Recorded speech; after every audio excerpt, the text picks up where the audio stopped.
I'm Vic Myers. Welcome to The Resistance. Last night I watched this video from Jakarta, Indonesia, where thousands of people are out in the streets protesting against corrupt leaders, exorbitant taxes, and lawmakers giving themselves massive pay raises.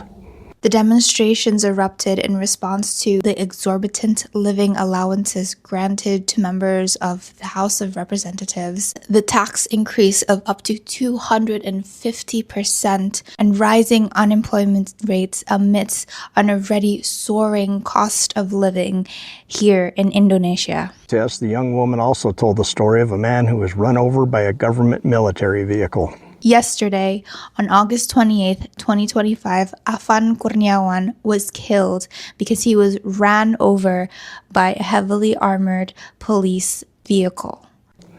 When I heard that, I thought immediately of the National Guard vehicle that just ran a stoplight in Washington, D.C. and smashed into a car.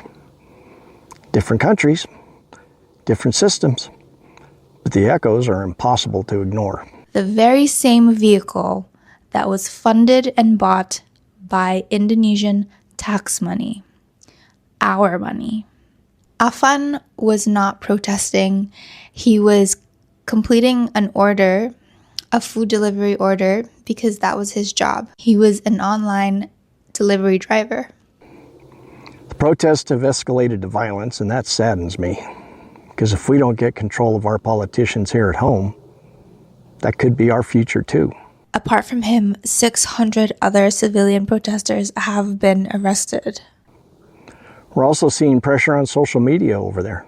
Here in Indonesia, we are being censored, actively silenced. As of right now, in the few hours before I have posted this video, social media platforms like Instagram are actively restricting the reels and stories of those people who are protesting on the ground, therefore limiting the information that we can find of what's happening and who needs help and the people documenting the protests.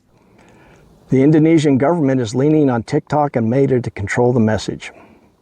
Meanwhile, here in America, left-leaning voices are being squashed on TikTok, while Donald Trump is literally putting government censors in our newsrooms.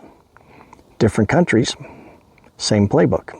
Control the platforms, control the story. There are lessons for us as Americans to learn by watching what's happening there. That's why I want to encourage you to go and watch this video and to read the comments.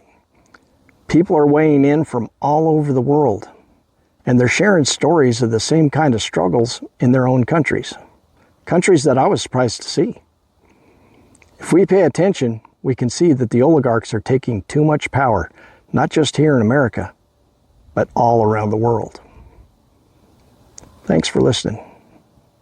Good day.